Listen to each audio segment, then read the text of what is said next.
ओम नमो भगवते वासुदेवाय। प्रस्तुत है श्रीमद् भगवद गीता का 8वां अध्याय भगवत प्राप्ति, श्लोक संख्या 22 और 23। श्लोक संख्या 22 इस प्रकार है। पुरुषः सा परः पार्थ भक्त्या लभ्यस्त्वनन्यया यस्यान्तः स्थानि भूतानि येन सर्वमिदं ततम्। भगवान कह रहे हैं, हे अर्जुन, भगवान जो सबसे महान है, परमेश्वर जो सबसे महान है, वह अनन्य भक्ति द्वारा ही प्राप्त किया जा सकता है। भगवान को प्राप्त करने का माध्यम है तो केवल अनन्य भक्ति, केवल भगवान की भक्ति करो और किसी और की नहीं।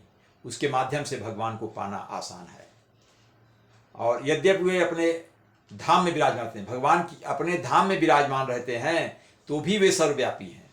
अपने धाम में विराज रहने के बावजूद भी वे सर्वव्यापी हैं, सब जगह स्थित है और उनमें सब कुछ स्थित है, सब कुछ उसमें समाहित है, उनमें समाहित है। शब्दों का अर्थ देखते हैं।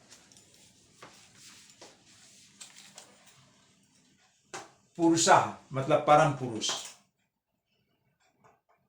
सा मतलब वह, परः मतलब परम, पार्थ हे अर्जुन, भक्त्या भक्ति के द्वारा, लभ्या तू अनन्या, लभ्या प्लस तू प्लस अनन्या, 3 शब्द है इसमें संधि के माध्यम से।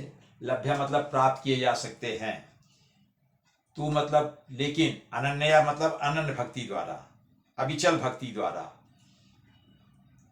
यस्यांतः है, यस प्लस अंतः स्थानी, यस मतलब जिसके, अंतः स्थान मतलब भीतर, शरीर के अंदर, जिसके हृदय में, अंतर्मन में, भूतानि सभी प्राणी, सारा जगत, येन मतलब जिसके द्वारा, सर्वम इदम, सर्वम प्लस इदम सब कुछ, इदम मतलब यह, ततम मतलब व्याप्त है, उसी में सब व्याप्त है।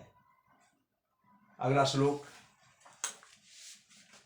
यत्र काले त्वनावृत्तिम आवृत्तिम चैव योगिनः प्रयाता यान्ति तम कालम वक्ष्यामि भरतर्षभ। भगवान कह रहे हैं, हे भरत श्रेष्ठ, भरतर्षभ आया लास्ट में, कई बार शब्द आया है। भरतर्षभ का मतलब होता है भरतवंशियों में श्रेष्ठ अर्जुन। हे भरत श्रेष्ठ अर्जुन, अब मैं तुम्हें उन विभिन्न कालों को बताऊंगा, उन तरह तरह के जो काल होते हैं उनके बारे में बताऊंगा, जिनमें इस संसार से प्रयाण करने के बाद, जिस काल में इस संसार से प्रयाण कर लिया जाए, मतलब चले जाइए, प्रयाण करने के बाद, प्रस्थान करने के बाद योगी पुनः नहीं आता है, अर्थात वह मोक्ष को प्राप्त हो जाता है, मेरे परम धाम को प्राप्त हो जाता है, अथवा नहीं आता है। योगी परम धाम को प्राप्त होता है, प्रयाण करने के बाद योगी पुनः आता है या नहीं आता है, उस काल को बताऊंगा कि किस काल में प्रयाण करने के बाद योगी वापस आ सकता है या नहीं आ सकता है, मतलब किस काल में वापस आएगा और किस काल में जाने पर वापस नहीं आएगा, इसकी बात कर रहे हैं। तो ये दोनों बातों, इन शब्दों का अर्थ देख लेते हैं। यत्र काले, यत्र मतलब जहां, यत्र मतलब जिस या जहां, जिस काल में, जिस काल में, तू अनावृत्तिम आवृत्तिम, तू प्लस अनावृत्तिम आवृत्तिम, तू मतलब लेकिन, अनावृत्तिम मतलब वापस ना लौटना, आवृत्तिम मतलब वापस लौटना, यानी वापसी ना होना और वापसी होना।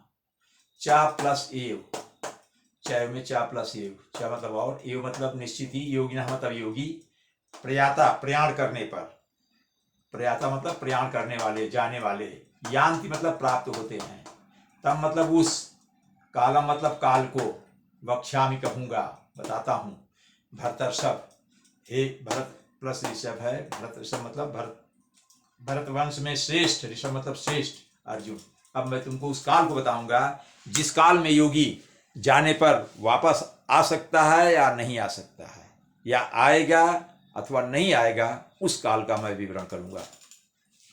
ओम नमो भगवते वासुदेवाय।